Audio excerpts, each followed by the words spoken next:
叶教授，我论文又新改了一稿，知道您不爱看电子版，放在那吧，我会看的。叶教授，范闲到底死了没啊？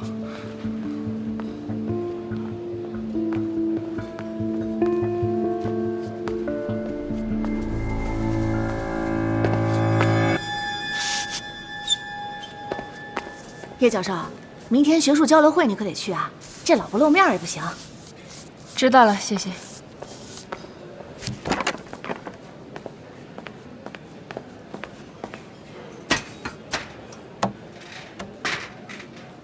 对了，叶教授，那个范闲死了没？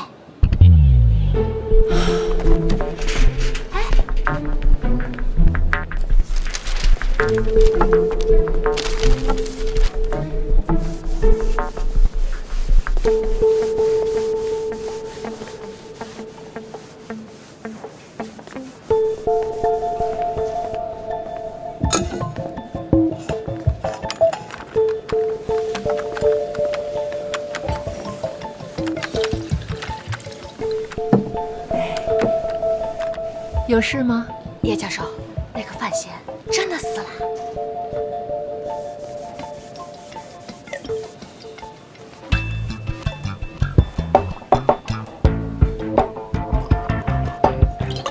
你的那篇写好了？还没有呢，我正在构思。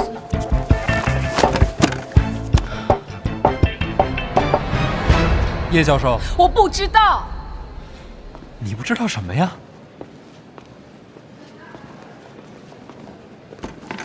张庆，是我。你终于出现了。我怎么了？范闲到底死了没有？啊？从你拖更开始，每个人都问我同样的问题：范闲躺在那到底怎么样了？他到底死了没？如果他没有死，接下来他应该怎么办？已经写了，第一个就想拿给您看。我记得断更之前，范闲被人刺了一剑。严冰云，那他死了没有？叶教授，马上可就要闭馆了。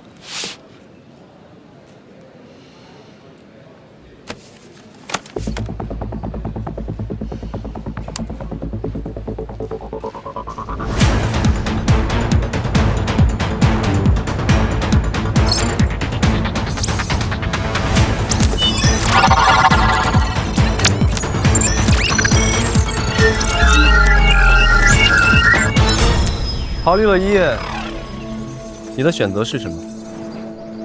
不是我选什么，现在是该你选。问问你自己，有没有把握在这儿留下我的性命？囚犯大人，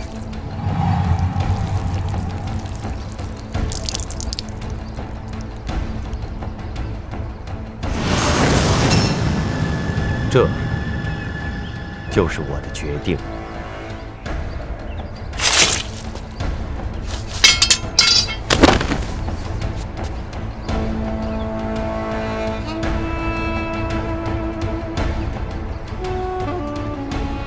那范闲究竟是生是死啊？主角怎么能死在这儿呢？陛下，陛下重大事儿了！陛下，范闲死了！陛下，出大事儿了！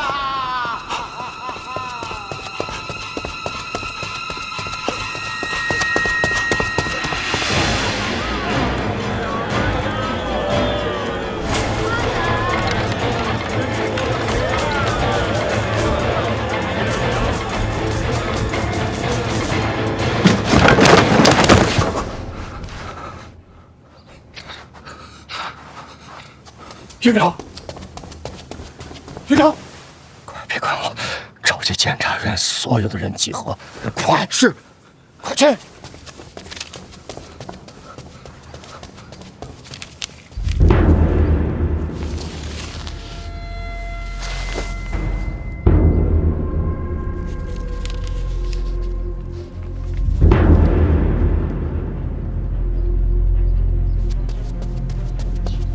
哎呀妈呀！是失传传回消息，范闲身染疾病，回京都途中身亡，尸体已经被烧掉了。传陈平了。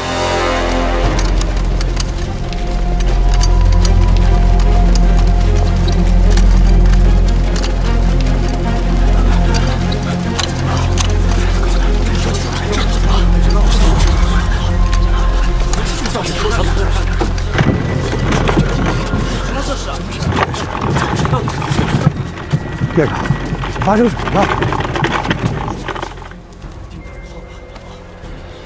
范闲死了，可能要天下大乱。你们在这儿候着，等我休息。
我儿子尸体在哪儿？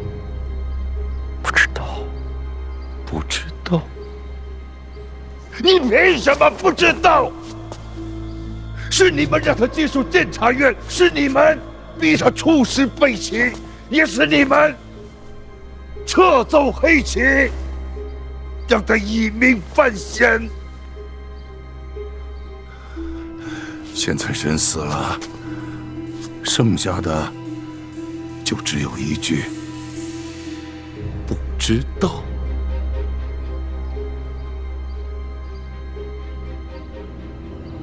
你们不要他，我要！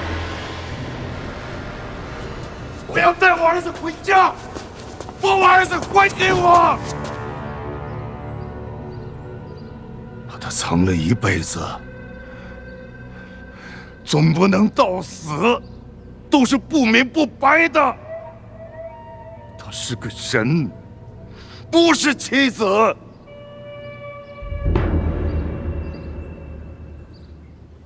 我把命赔给他。行，你现在就死吧！不行。怎么？怕死啊？一个人的命太少，我死之前总要求一个善恶全消。欠他性命的人，我都应该带走。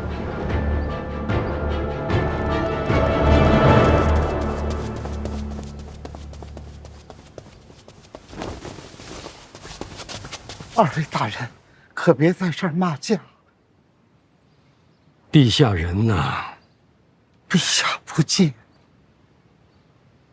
不是陛下召我觐见的吗？是啊，陛下听闻小范大人噩耗，悲伤至极，才要急着见陈院长的。那现在如何？现在看了第二份飞鸽传书，就沉默不语，谁都不想见了。第二份。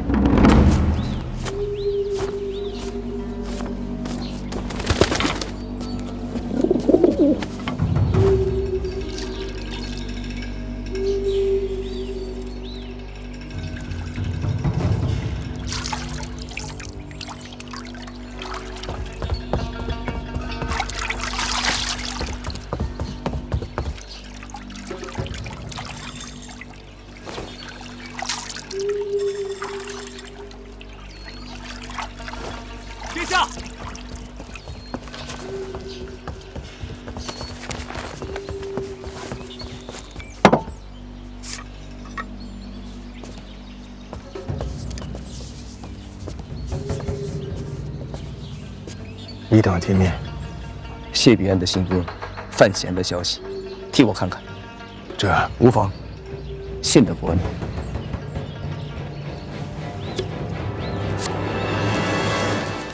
这是陛下让我肯定的。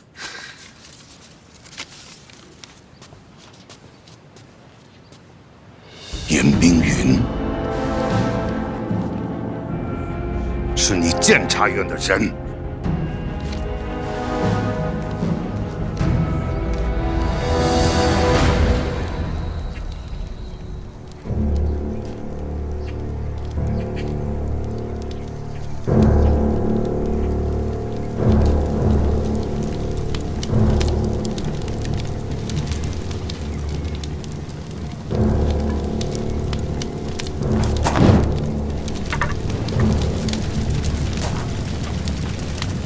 没想到，范闲就这么死了。范闲与皇子为敌，必将引起倾国大乱。我与他并无私仇，杀他，只为倾国。为了庆国，那为何要烧掉他？费介是他师傅，费老医术不比用毒差。范闲一死，他定会验尸，箭伤而亡，瞒不过去。可没了尸体，又该如何向世人交代？那就是水土不服，身染重病而亡。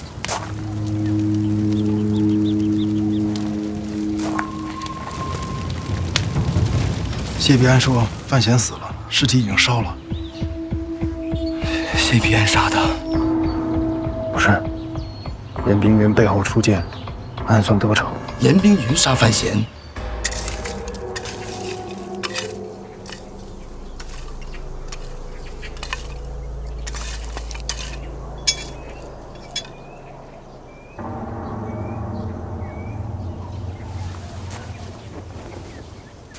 确实少。怎么，信不过我？没有，我就是想着装点留个纪念。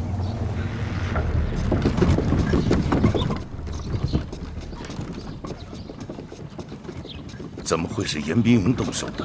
你也觉得不对？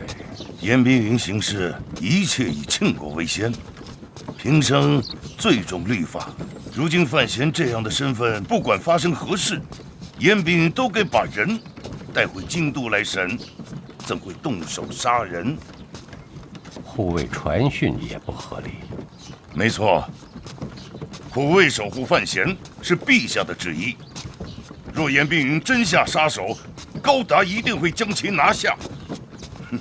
怎么可能送回这样的消息？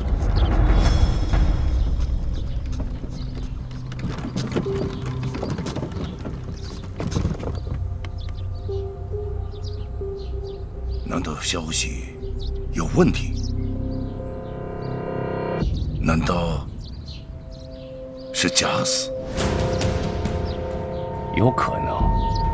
这小子闹什么假死？你说他这么做是为了什么？为什么已经不重要了。此刻的范闲，万劫不复。陛下，他这是欺君。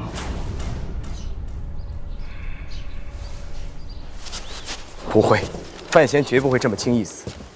可是这确实是谢必安的笔迹。如果我是范闲，我会怎么做？假死脱身。能去哪儿呢？自然是京都。他这个人太重人情，他想瞒天过海，潜藏踪迹，只可惜，就算他化成灰，我也能认出来。什么？范闲的灰。去哪里？见驾求情。刚才不见，再去也一样。那怎么办？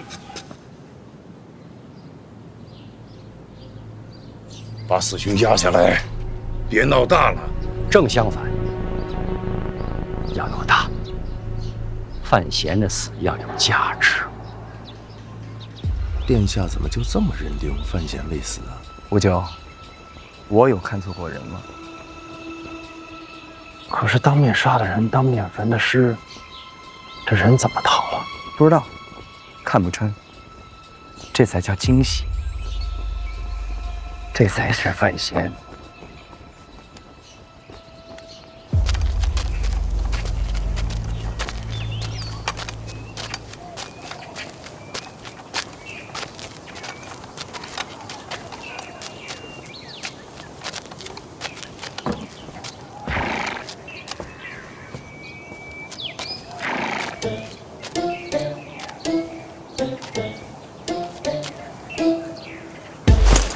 还给你，我看看这剑啊，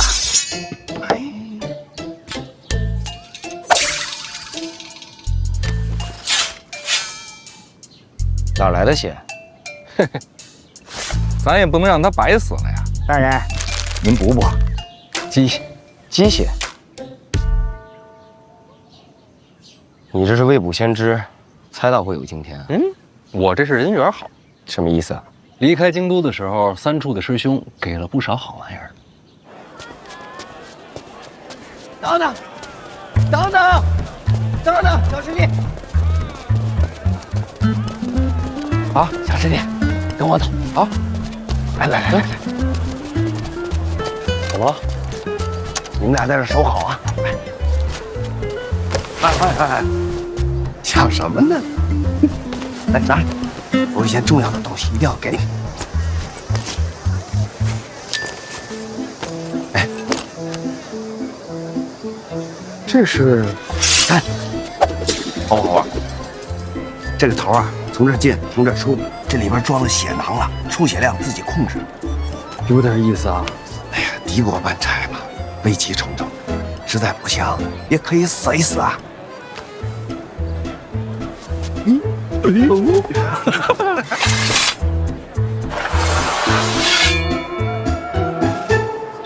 谁能想到，在北齐没用上，用在自家人手里了？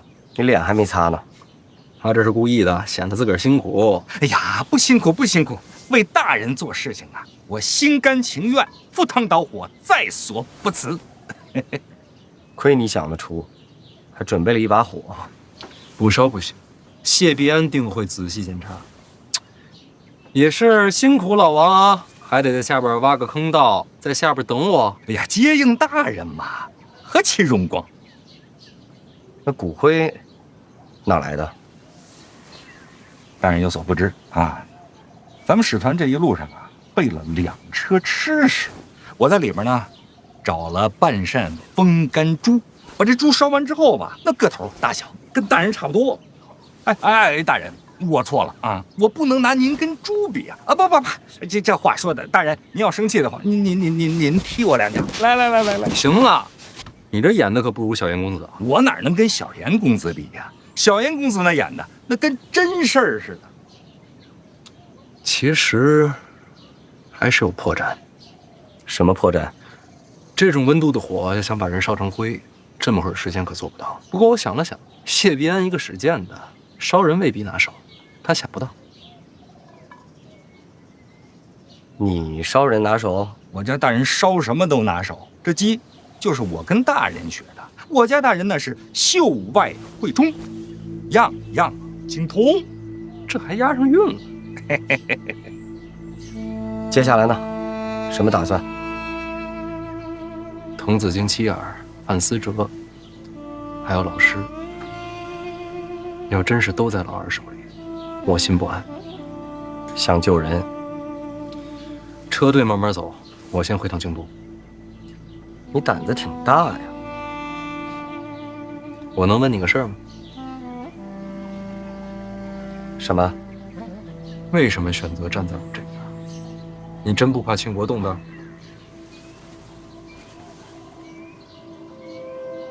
监察院从不受威胁，我等行事皆为庆国。李承泽可是庆国皇子，身为皇子，却与北齐相勾结，暗中敛财，其心可诛。我忠于庆国，忠于陛下，至于皇子吧，哼。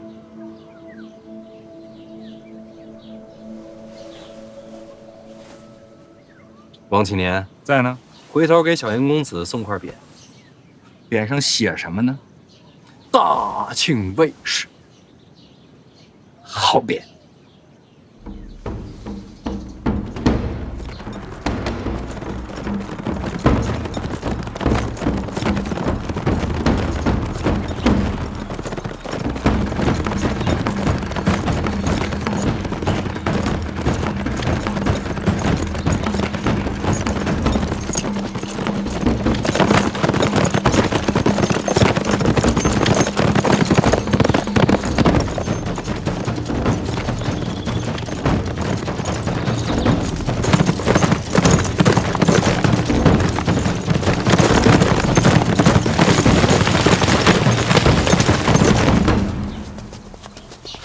老爷听说范闲的消息了，听说了。秋末宦乱，远隔千里，或许就是误传。咱们自家别乱了阵脚。我已经训过他们了，消息未定，居然想着准备白事，这不荒唐吗？白事不要听，什么？该怎么准备就怎么准备，就当真死了。老爷，千万不能当真啊！孩子这么年轻，我不信他说走就走啊！这我吩咐行事。死讯有蹊跷。悲痛做足。明白。对了，你去看一眼若若，这孩子对范闲感情最深，我把他过于悲痛，再生了病啊。若若平时最尊重范闲，这会儿不知道哭成什么样子了。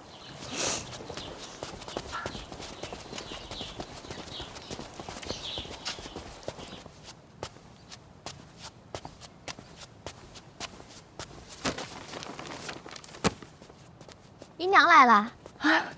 刚炖的阿胶桂圆羹很是滋补，一会儿想着喝了啊。若若，你这干嘛呢？不知道范思哲每天在忙些什么，这书具也不管了，库房里又吵又吵，我看不下去，拿出来晒晒。你是不是没听到消息啊？我哥的死讯，听说了。那姨娘别担心，也不必悲痛，切记莫要感怀伤神。这怎么变成你劝我了？因为我哥没死。你爹方才找过你？没有啊。哎，那你为什么就肯定你哥没死呢？因为我哥就不会死。这是人就会死啊？没错，但我哥不会。为什么？因为我相信他。哎呦，若若，你真这么想啊？对呀。那我倒是放心了。不过若若，你对你哥这样，是不是得算忙性啊？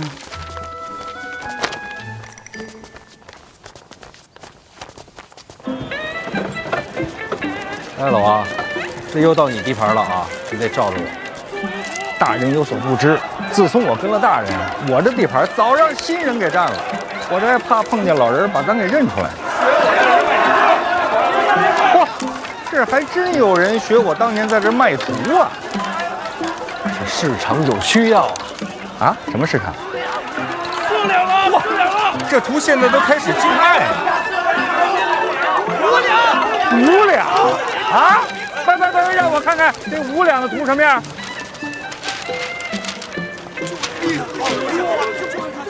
就这也太容易骗钱了吧！啊！别生事啊！气死我了！哼！算了！怎么呢？都在祭拜呢，咱们也去拜拜吧。来啊！排队领香，哎，这领。给我也来根香。多谢。排队领香，全面祭拜。小范呐，这城门外边摆丧事，这也没人管。而且这人人都在祭拜，这家人面够宽的。确实是。世书世义，诗文未见出其右。千古同悲，多情向来空遗恨。这2句也不挨着呀。是，哎，而且这话说的够狂的，有大人在，他还敢说什么“诗文未见出其右”？别乱说话，死者为大。多情向来空遗恨，这是个多情的才子。咱京都有这么一号吗？我过去看看。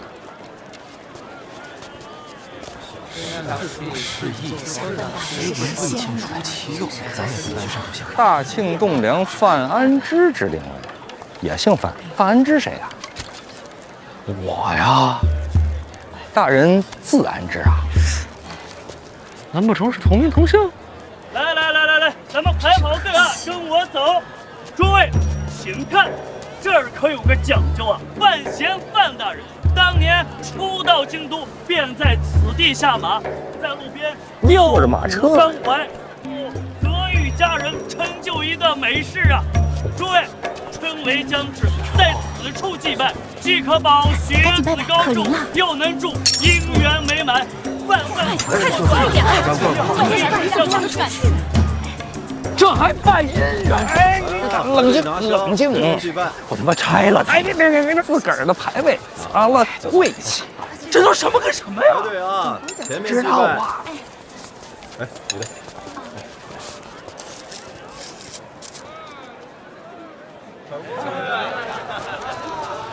这阵仗不比过年热闹。哎呀，不愧是我呀！来，诸位请看，范闲范大人曾在此处一饮酒，一茶，一诗，差点几胜10问。大人真来过？过时。找范大人亲笔扇面，绝版一字。字写的还可以啊。小范大人圆满了汉堡嘞！汉堡。汉子吃饱了。哎，客官，小范大人同款香囊，来一个吗？怎么一股五香鸭的味儿啊？哎，这位客官怎么回事？小范大人的同款香囊怎么没有五香鸭？这位客官，小范大人的事情来一本，这不要。哎，还有好的呢。红楼的结局篇呢？结局出来了？有什么结？红楼结局没写完呢，骗谁了你？啊，是，就没写完，没写完。小范大人生前研制的毒药，蛇虫鼠蚁全部杀掉。不要贩毒啊！不要贩毒！不要贩毒！全部都被挖了，新鲜的鱼哇！烟信鲜3烙，好吃味美，口味众多。饭前范大人驴友光顾，赞不绝口，来看一下。哎，大人，什么时候你也带我尝尝来呀？等我活过来，酸奶管够。大人半道假死，那消息甚是隐秘，这怎么都传开了呀？这件事除了咱俩，就只有老二最清楚。二殿下可能都知道，想不明白，他这么做图什么呢？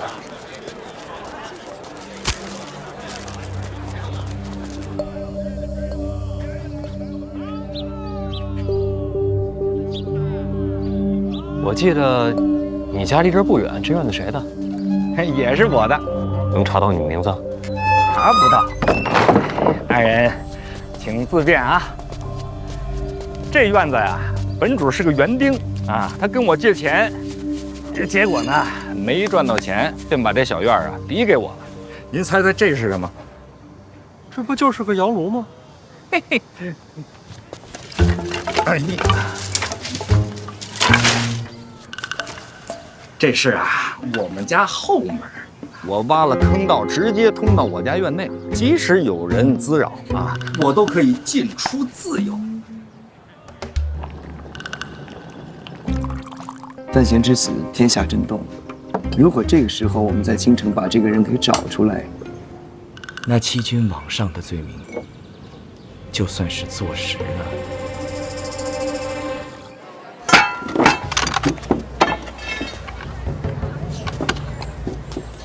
我已经在王启年家周围布下了天罗地网，只要范闲一出现，他便逃不出殿下的手掌心。王启年是范闲的心腹，又在京都多年，除了他，范闲无人可用。大人看啊，这外边，这路啊四通八达，而且都是通往城外的。这真遇上什么事儿了，咱逃跑方便。可以啊，安全院。安全院，这称呼贴切啊！可还有监察院啊。范闲可是监察院祭司，回监察院，那就不仅是欺君的罪名。真要如此，这棋局的胜负就算定了。哎，我不记得监察院麾下有这习惯啊。原来呀。是没有啊，可是自从呢启年有幸遇见了大人，大人便温暖了启年的天空啊！啊，可是这每天过得呀，也真的是够刺激的。来，大人，您坐。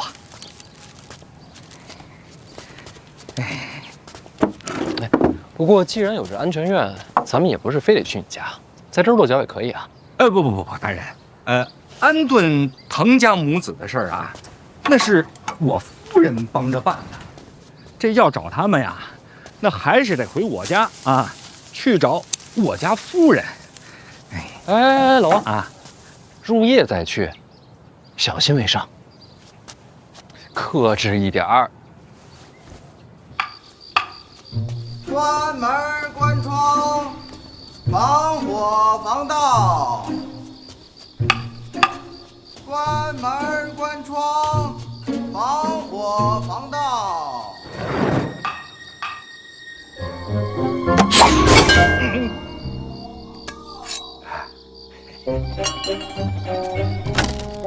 回家真好。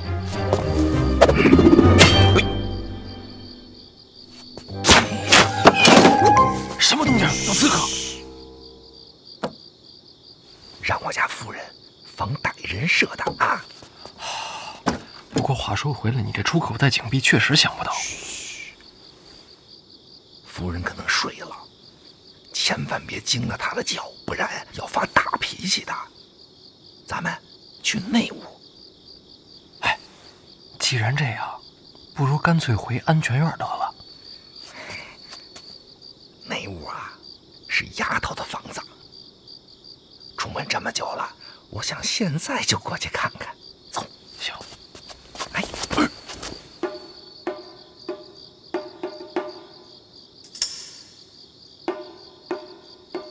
这儿啊，绑着刀呢，迈过去。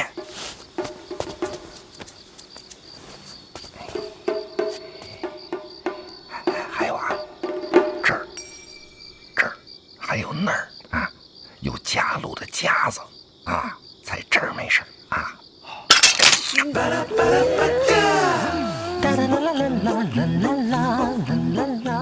夫人这是换地方了，大人啊，要不然我背您过去吧。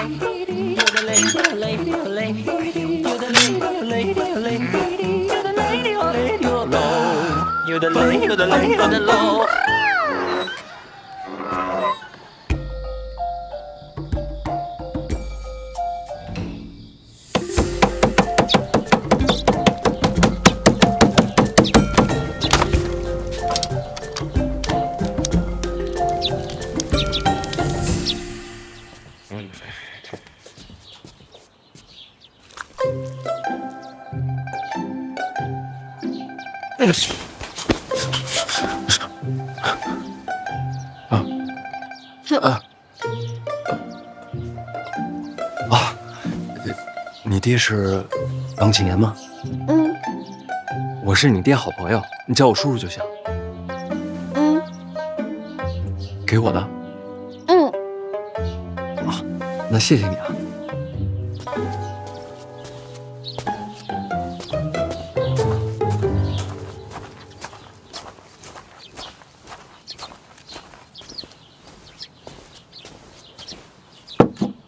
装好了，装好了。啊？娘叫你吃饭。哦，好。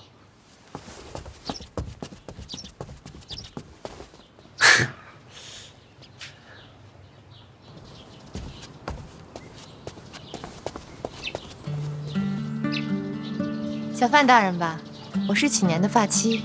千万莫叫大人，我跟老王过命的交情，按道理我得叫您声嫂子。大人请坐。启年一早出门给大人办事，我们不必等他。也是他不小事，早上才跟我说大人来了，都没准备。自家熬的粥，怠慢大人。千万别这么说，是我麻烦夫人。有肉。那可真好。你叫什么名字？爸爸。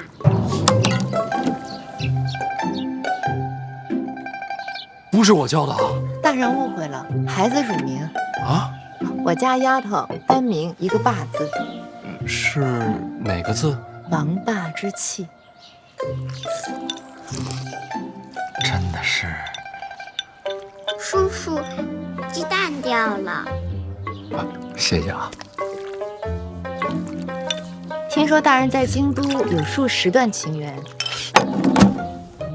我对天发誓，绝对没有，都是假的，都是以讹传讹，一个都没有，一个都没有。那郡主呢？哦，跟婉儿的婚约确有其事，但除此之外，别的都是假的。我最相信大人。大人喝粥。哎，叔叔，别再掉了。我尽量。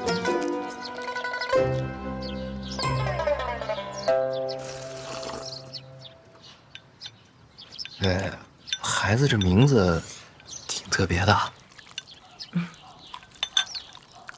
刚有身孕的时候，起年选的，没想到是个丫头。那怎么没换一个？名字硬气，命也硬些，能平安长大。好名字，好寓意。我也觉得自己的名字好。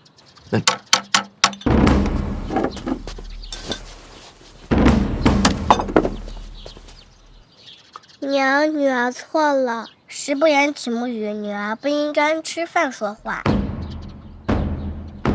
知错就改。女儿知道了，女儿一定改。起来吧。大人坐。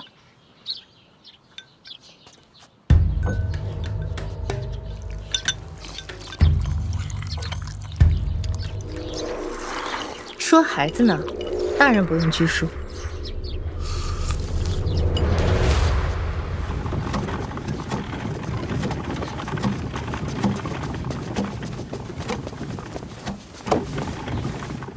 院长，年若海呢？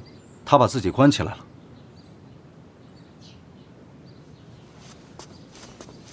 去看看。哎，大人别动，我帮着一块收拾吧。听启年说，大人要交房钱。他是这么说的。1天1两，说是补贴家用，没这回事吗？有这回事，房钱得交。那就没有理由让大人帮着做事，不然这钱收的坏了规矩。大人请坐。爸爸陪叔叔聊天。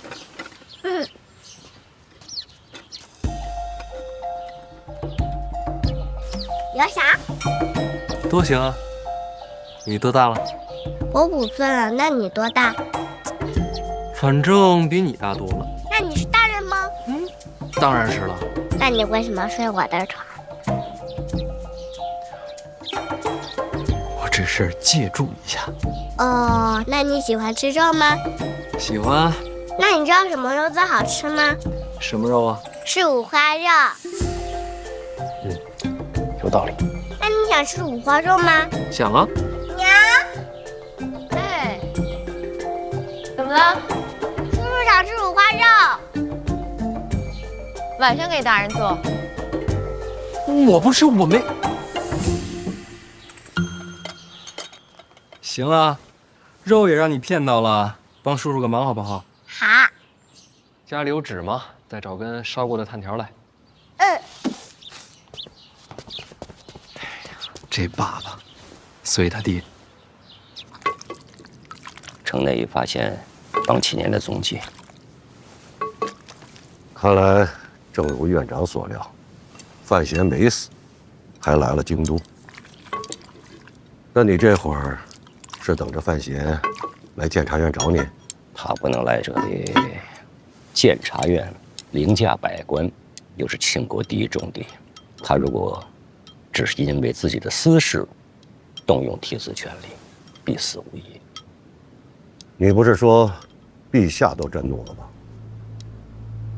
假死乃是欺君呢。唉，也是死罪啊。左也是死，右也是死。那你还有心思喝粥？该做的我都做了。能救他？能救他的只有他自己。范闲过不了这一关，会怎样？他如果过不了这一关的话，恐怕你永远不会走出这里了。我不重要，关键是你。如果范闲死了，你会做什么？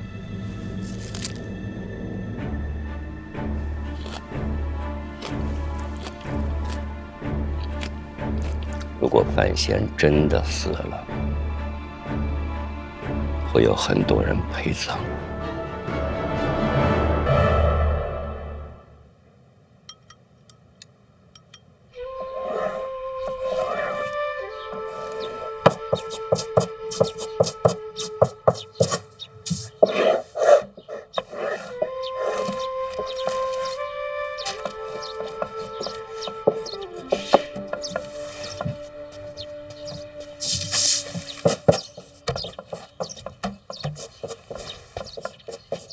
大人，哎，爸爸，哎呀，爸爸，哎呦，想死我了！哎呀，爹爹早上啊，看你睡得香，就没舍得叫你。想死我了！先弄正事儿。夫人辛苦了。小娘娘，去。夫人辛苦了。大人，您要的东西。这外边情况可是有点不对呀。怎么了？滕家蹊跷的消息找到了？还没找着呢。但是我这一路打听过来呀，我发现大人的死讯不光是在民间，在官场上他也传开了。所以呢？所以啊，我觉得这事儿闹大了，可不是什么好事儿。将来您跟陛下怎么交代啊？这可是欺君之罪，掉脑袋的。我知道。那咱们现在就离开京都，回使团吧。就说您的死讯那是误传。别担心，这些我都考虑过了。大人有准备就好。你继续找滕家母子的下落。那您自己先回使团，我进宫见驾。见驾？大人，这死讯可是已经传开了，您现在去见驾，那等于找死啊！是啊，是很难，但是绝处才能逢生。但话是这么说，可是将来咱逢不了生怎么办啊？现在先奔绝处去啊？那也没有别的办法呀，总得面对试试吧。不是，大人，那咱也不能去找死去呀。老王，我要是真死了，你赶紧搬家啊！别在京都待了，没意思。不，大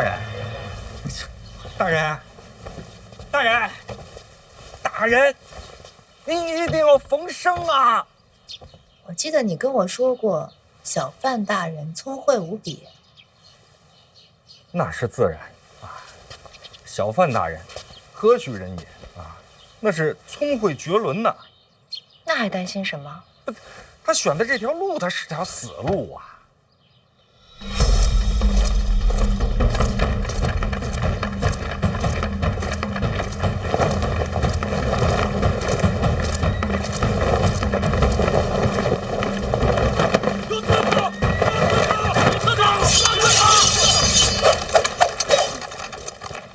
各位不必惊慌，我就是单纯的一个刺客而已。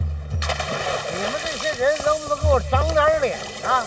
就连这扫法，还非得有人给我告状，你们什么时候能给我省点心呢？啊！公公，侍卫传话，有刺客找您。你瞧，这人。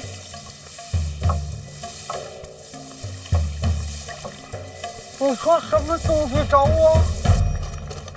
侯公公，侯公公，他对宫里各处细节都熟，不像外人。咱们想着还是请侯公公亲眼看看再说。哼，一群没担当的。老柯，侯公公好呀。不，散开，散开。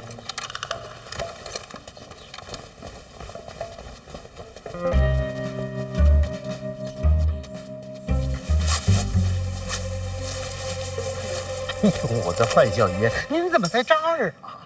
麻烦侯公公帮我传句话。传什么话啊？我要见驾呀！有万万不可！陛下现在正在震怒，你要见驾就是个死。麻烦侯公公帮我转告陛下，我确实有苦衷，只见一面。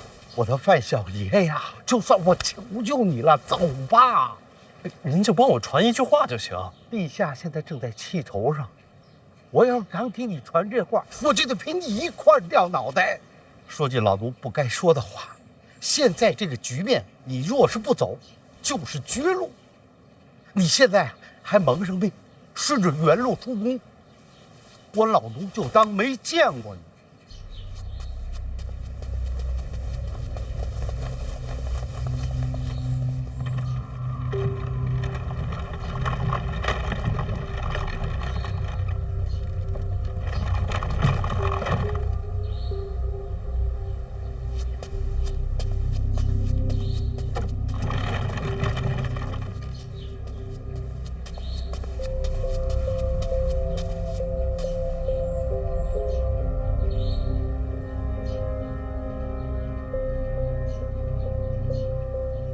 假死欺君，这种做法愚蠢至极。不然呢？我还能怎么做？就是有天大的事情，也应该熬到回京。人命关天，我等不及。难道你的命不是命？所以呢？陈院长现在就是取我性命来的。现在的处境，你应该自己清楚。我知道。知道什么？所有人都告诉我，现在见驾必死无疑。我唯一的活路就是离开京都。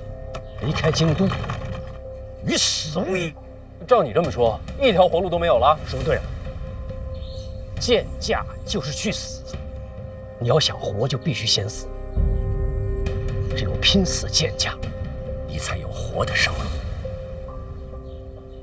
如果陛下这次不杀你，你就可以熬过一劫。可是我现在根本就见不到他。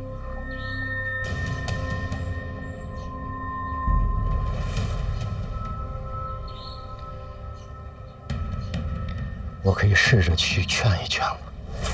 是生是死，答案不知。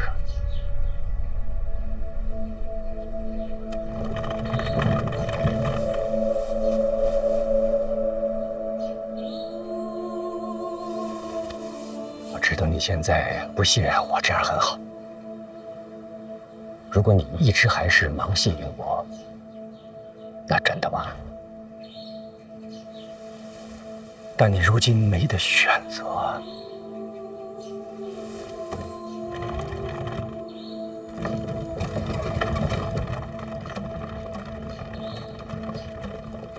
等等，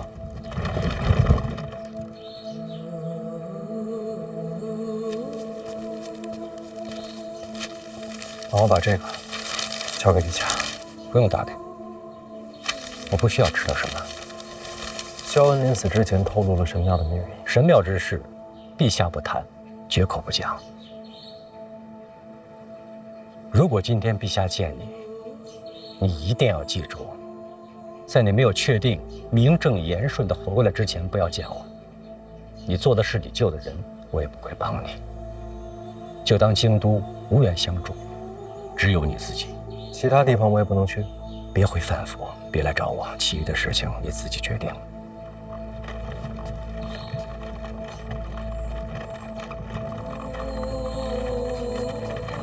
多谢。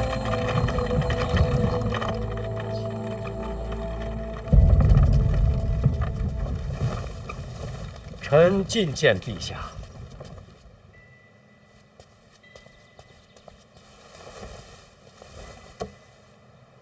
臣有喜讯向陛下禀报。范闲死讯传遍京都，已激发起我大庆文人同仇敌忾，奋发奋进，北齐文坛压制我大庆至今呢。恭喜陛下！现如今，时局已经改变了，我大庆文坛不再会以北齐为师。照你这么说，范闲是真该死。欺君之罪本就该死，不过他要是活着的话，也还有些用处。毕竟天下文人已视范闲为未来文宗了。如果他活着的话，那北齐文坛也会心生敬仰之心。陛下，外边已有传言了，说远隔千里，消息有误，说死讯传错了，也有可能。不管怎么说吧，欺君之罪绝不可恕。只是范闲已知是绝路，依然恳求见驾，说明这孩子内心已知错，也甘愿受死，没有回避之心。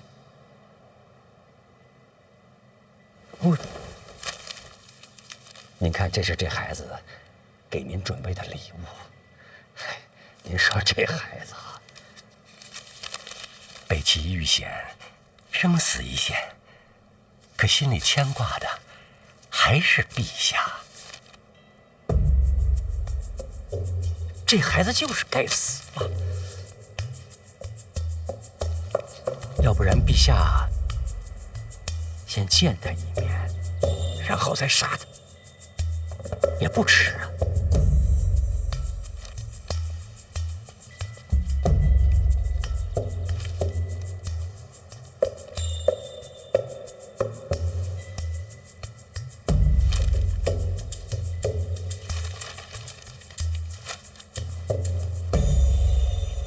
你还有事吗？